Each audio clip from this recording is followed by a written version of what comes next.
Capítulo 1. Sentimiento gay. Grito vano de amor me dio su lengua embustera, su cuerpo descorazonado y aquella esencia falaz de amante impetuoso, cuando lo que solo quería era escupir desamor. ¿Acaso tanto afecto mío calcinó su corazón? ¿O esa es su extraña forma de desfigurar pasiones vividas y de negarle un presente a la comunión de nuestras almas? Ahora que no hay futuro de amor que aguarde, tampoco hay recuerdo bueno o malo que resista mi vida, sin que lo descargue todo de una buena vez, a mi modo, justamente en la habitación donde nos juramos amor eterno. Estoy viendo mi reflejo en el espejo, bañado en lágrimas. Las palabras fluyen como un torrente sanguíneo, tanto que mi aliento está difuminando mi imagen reflejada. Y yo voy internándome cada vez más en el pasado, y tú vas arrastrado en él. Ese es el precio de lo que un día nació para hoy sepultarse.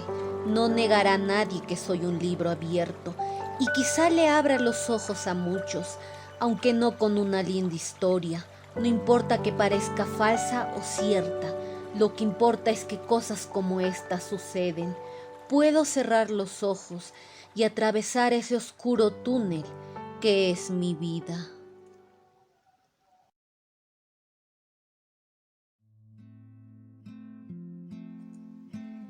El Alexis es un cabrini, un rarini, coreaban en el barrio, porque antes que pensar en meter goles, prefería los mates y la net, y definitivamente no era como la mayoría de los patas, salvo como Beto, el único amigo y cómplice de mi realidad, de quien se me pegaron rápidamente ciertos amaneramientos, que me llamara nacida a bronca.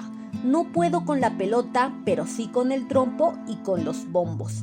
Algo tenía que hacer para frenar esas piedras.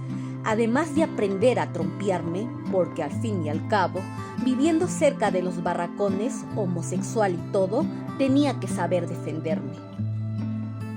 Ser o no ser, era una idiota frase filosófica que resonaba en mi cerebro cuando los otros chicos del colegio hablaban de chapar a alguna chiquilla y uno que otro se ufanaba con orgullo de sus primeras experiencias sexuales.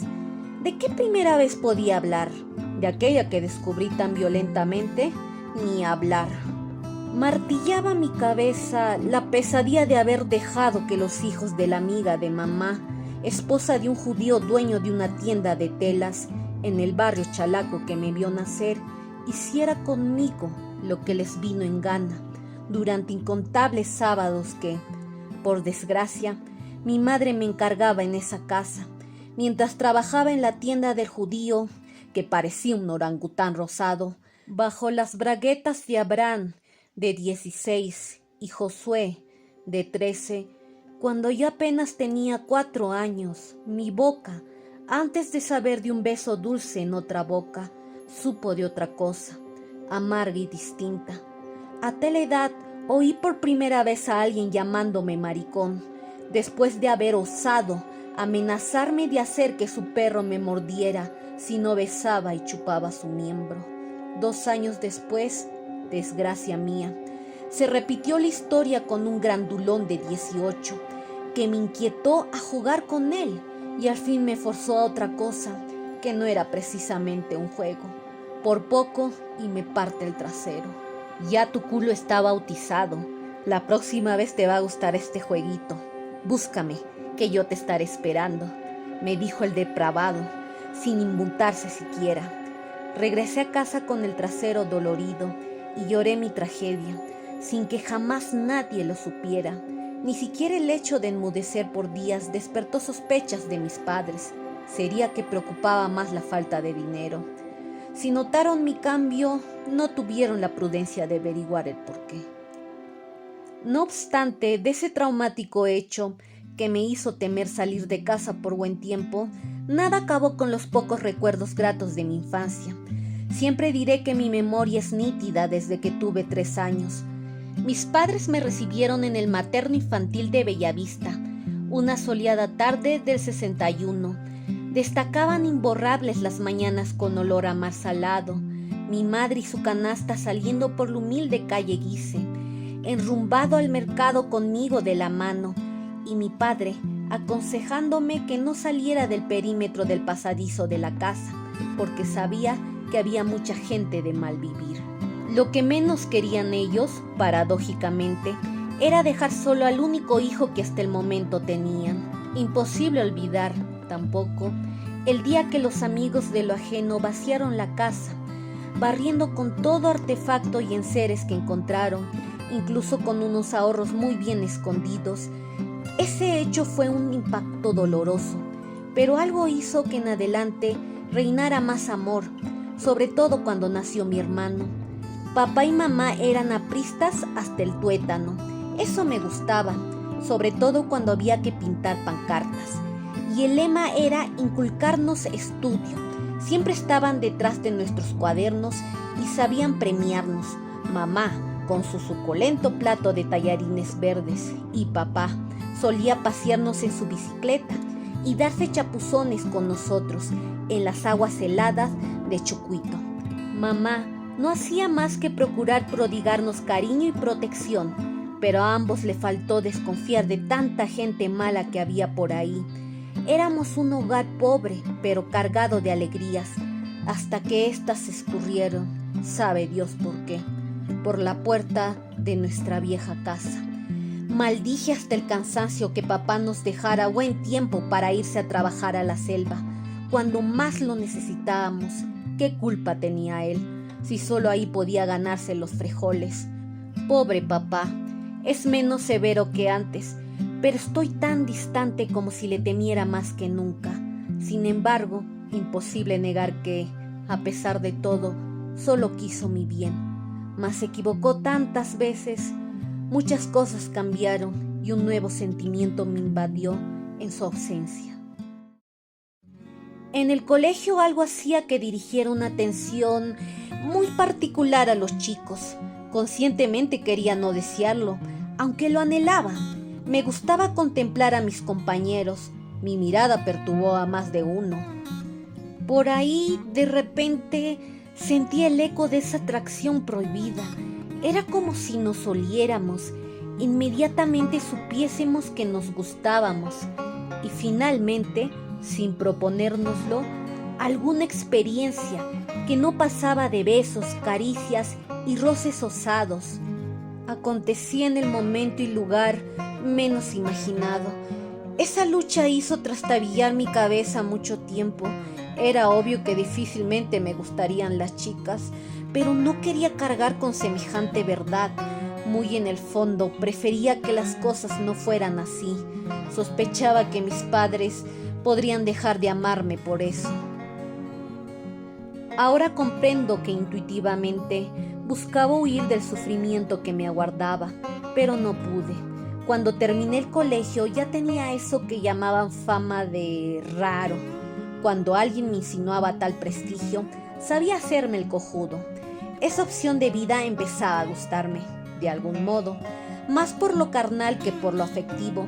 Sentía que necesitaba ese goce, enloquecía hasta con las caricias en la nalga.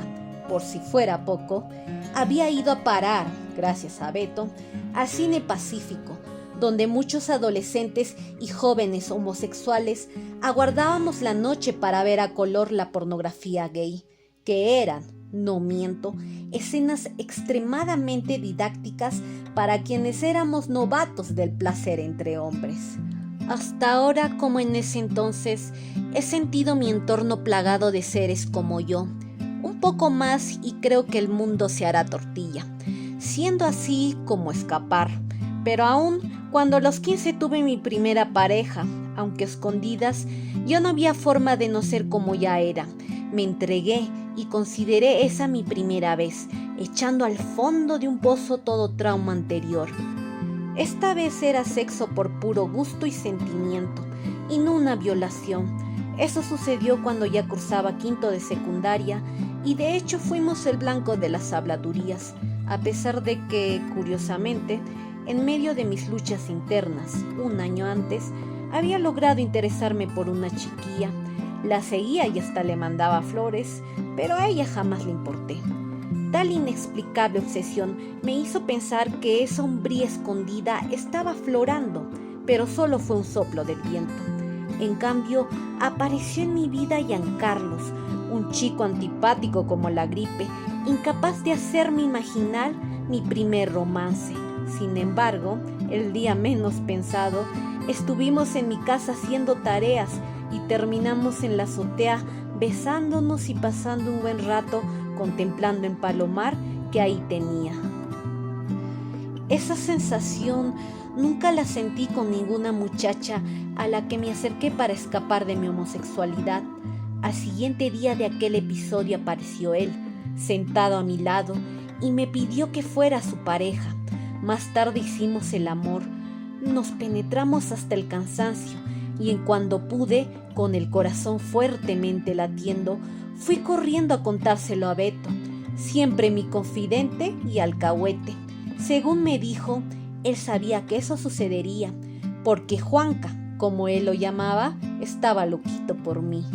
Dicen que el primer amor jamás se olvida, y aunque él fue quien por primera vez estrujó mi corazón e hizo que derramara lágrimas, aún lo recuerdo con cariño.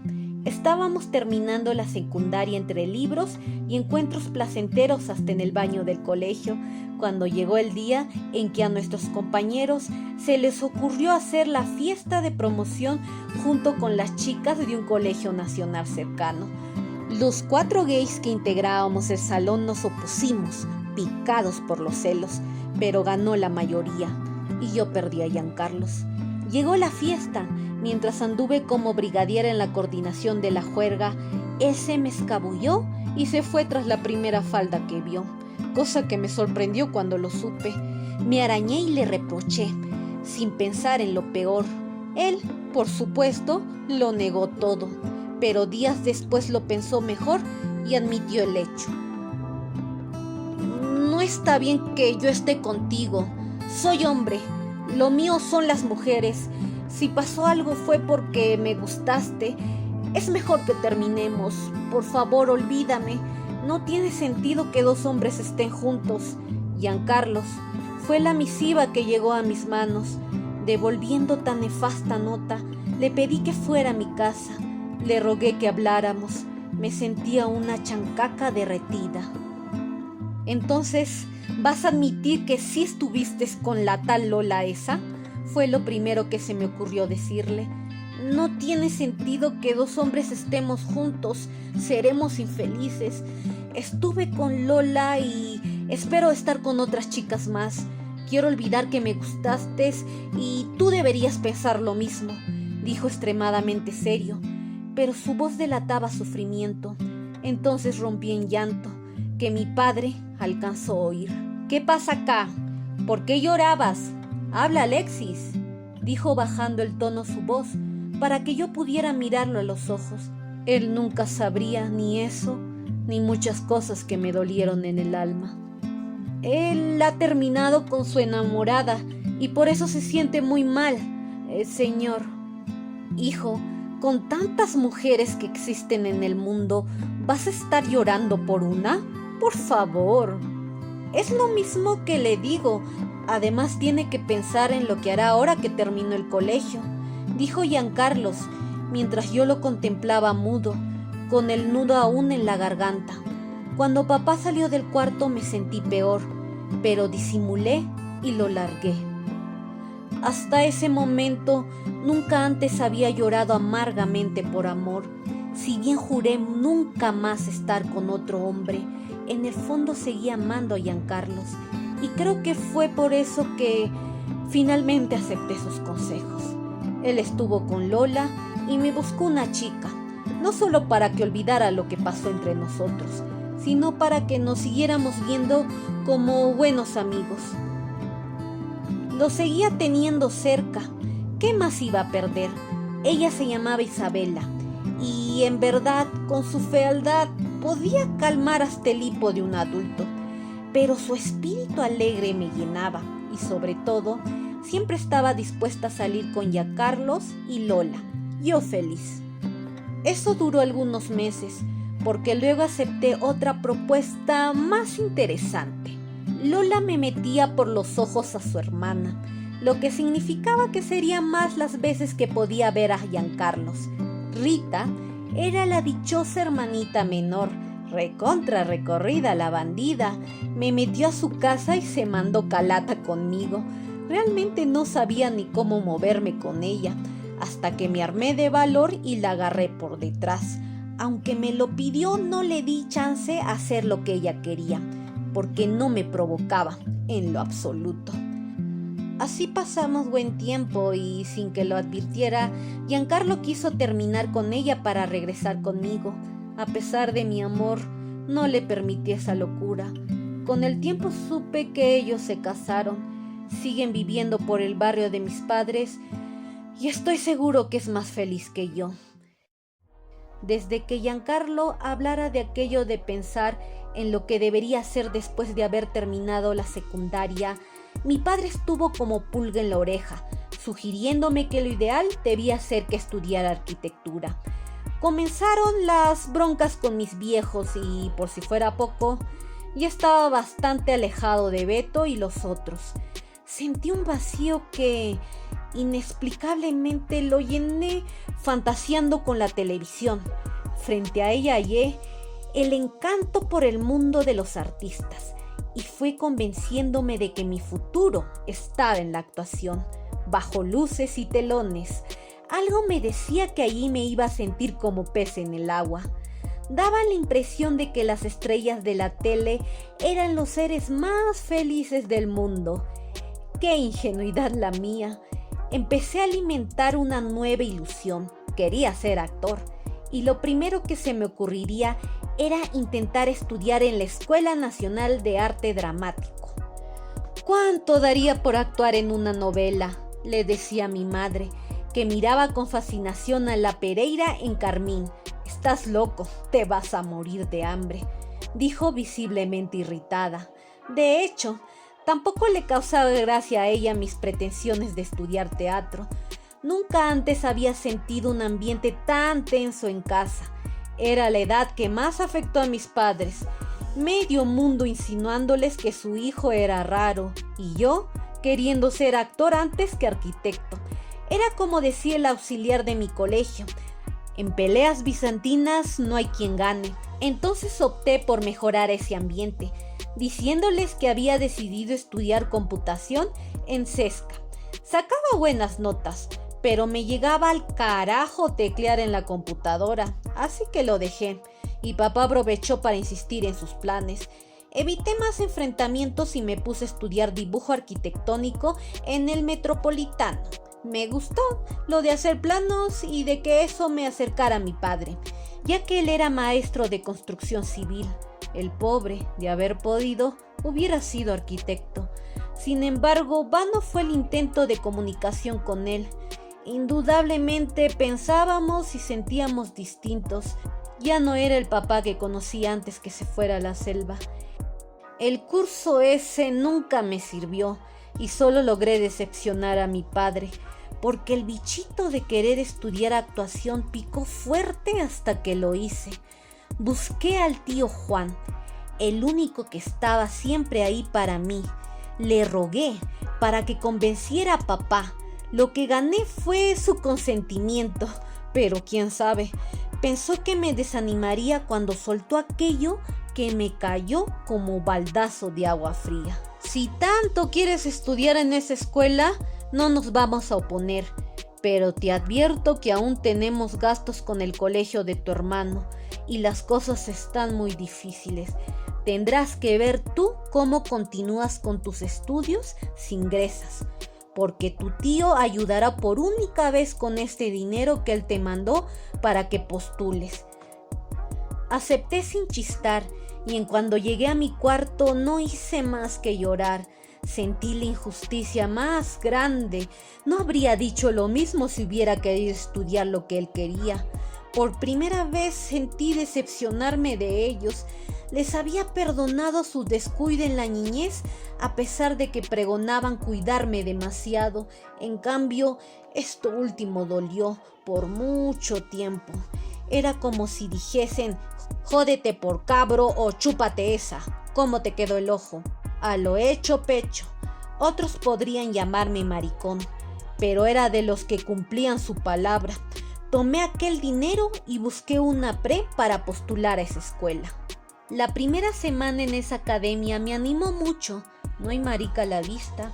Quizá eso me ayude a hacer lo que debería hacer. Bien, hombre, dije. Respiré tranquilidad y cierto aire a cambio favorable. Claro que si Beth hubiese escuchado esto, a no dudarlo habría soltado sus palabrotas. Bota ese troncho antes que digas más huevadas. El caso es que la ilusión de ser actor era tan grande que fui haciendo méritos. Traté de desprenderme de los amaneramientos porque consideré que era mejor que mis nuevos amigos no lo supiesen, y preferí buscar a una mujer como mi incondicional. Ella era Sally. Andábamos para arriba y abajo. Más que una amiga, era un amuleto, pues fue ella quien insistió en que me presentara un casting para un montaje del grupo Terva. Prácticamente me llevó de la mano a la Alianza Francesa, hasta donde estaba el director de la obra. Este me hizo leer un párrafo, luego pidió que saliera y al cabo de un rato dijo que participaría con un texto de 2 líneas en su obra, El Terno Blanco. Juraba que todo empezaba a marchar sobre ruedas, y así fue, salvo un detalle que con el tiempo descubrí. Avanzaban los días y empezaba a conocer de cerca a muchos actores que ahora destacaban, además como animadores, directores o productores, y algunos de los que ya no se sabe nada. Conocí a José Enrique Dávila, quien me parecía muy delicado y tímido. Más tarde me di cuenta de su homosexualidad. Luego a Johnny Lentora, el bromista y salamero del grupo.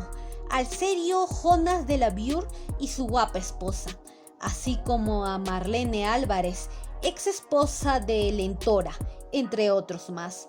No había postulado a la escuela ni cumplido los 18 años y ya tenía un trabajito bien pagado. ¿Qué más podía pedir? Creí que era mayor razón para olvidar lo que yo creí era mi pasado homosexual. Ingenuamente, pensé que los sentimientos, emociones y quién sabe, pasiones serían distintos en adelante. Mi obsesión por la escuela de arte dramático fue tan grande que vencí todos los obstáculos para lograr mi sueño. A medida que mis ganas por esta carrera aumentaban, encontré a mis padres más indispuestos conmigo. Mientras a otros sus padres le reprochaban porque eran unos reverendos flojos, a mí me recriminaban por llegar tan tarde a casa a causa de mi trabajo en el teatro y por salir disparado sin tomar desayuno para llegar a la academia a las 7 de la mañana. Siempre tenían pretextos para renegar por mí.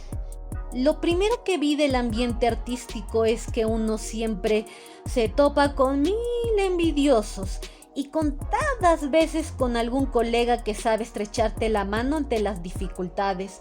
¿Por qué no te quedas a dormir en nuestra casa para que no llegues tan tarde a la tuya y no te vaya a coger el toque de queda? Me había dicho Antonio Literas, un señor que siempre me brindó un trato muy paternal.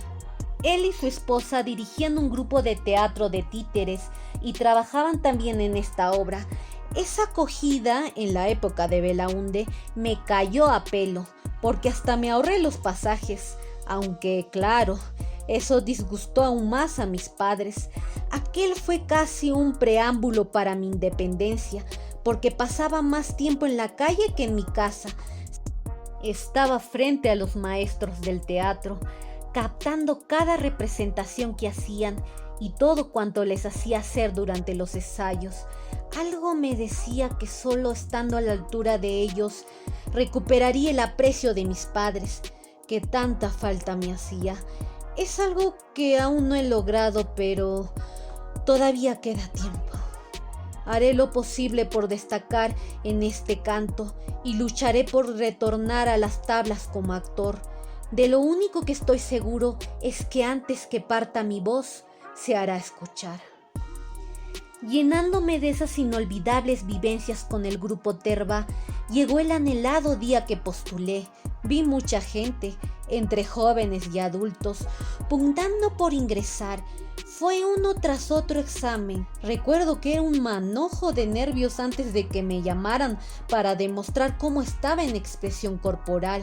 Felizmente, y en la prueba todo temor se esfumó. Sin embargo, allí no acababa todo. Había que esperar 5 horas para saber si habíamos aprobado. Luego vendría un siguiente examen y otro más. Todo estaba de mi lado, logré mi propósito, un triunfo que había que celebrar. Corrí a casa. Mamá, ingresé a la escuela, lo hice, mamá. Ah, qué bueno, fue su colosal respuesta, sin abrazo alguno. Ya ni siquiera tuve ganas de mencionárselo a mi padre. Aquello había apagado mi ánimo y no hubo celebración alguna. Cada vez que en casa sucedía algo así, sospechaba que el desinterés de mis padres tenía que ver con su temor de que fueran ciertos tantos rumores de mi homosexualidad que a sus oídos llegaban. Juro que lo que más quería era no perder el afecto que antes siempre me habían brindado, sobre todo mamá. De papá estaba dispuesto a esperar cualquier reacción mala, porque siempre renegué de que haya tenido que viajar a la selva para trabajar, dejándonos a nosotros con mamá. Él no estuvo casi toda mi secundaria, llegó cuando ya estaba en quinto. En cambio, mi madre no quería herirla en lo más mínimo. Seguía dispuesto a quitarle esa idea de mi homosexualidad, con tal de que no sufriera ni me rechazara, más aún habiendo caído enferma con pleuresía, un mal que era prácticamente consecuencia de una tuberculosis pulmonar. Por ello, el plan estaba trazado. Debía buscar una chica. Ya no importaban los goces, sino el afecto de mi madre.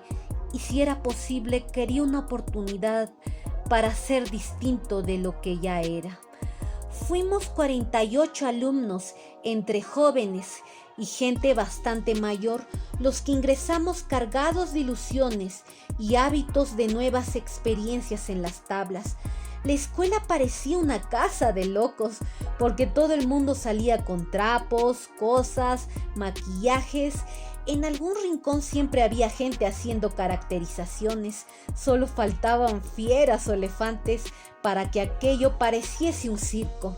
Amaba el lugar, y aunque nos alimentaran de la ficción, allí mis ilusiones iban asumiendo formas reales. El haber cruzado ese umbral significaba mucho más de lo que había esperado, pues ya podía dar por hecho mi futuro artístico. Las clases de expresión corporal me ayudaron a despojarme de cualquier angustia. Mi cuerpo sentía liberarse, 1000 movimientos transformaban nuestro ser. Hasta los alumnos más tiesos descubrían la flexibilidad escondida y reprimida. Para algunos era una tortura china las exigencias de la profesora, que a pesar de sus años tenía un dominio único de tal materia. Los profesores, muy estrictos todos ellos, impregnaban el ambiente de la escuela con la mística de la humildad y la valoración del teatro en su justa dimensión. Nos hacían rechazar a aquellos que etiquetaban este arte como café teatro o teatro comercial y hablaban con menosprecio de los actores de la tele, cosa que me parecía contradictoria luego de pregonar tanta humildad. Felizmente, eso soy letra muerta, porque la capacidad histriónica no tiene límites y funciona en todas sus formas. Aunque la filosofía en materia de teatro que se manejaba en esa época era así de contradictoria, pero la enseñanza era para mí de primera. Las artistas que uno descubre en ese mundo, me refiero a la escuela, siempre tienen una marcada singularidad. Todos los que llegamos ahí vivimos un verdadero choque cultural. Chicos muy pobres como yo, sin muchos estudios, hijitos de papá muy bien instruidos, ricos rechazados por su familia, pocos muy bien alentados por los suyos, es decir, universos distintos que empezaban a compenetrarse bajo un mismo sueño.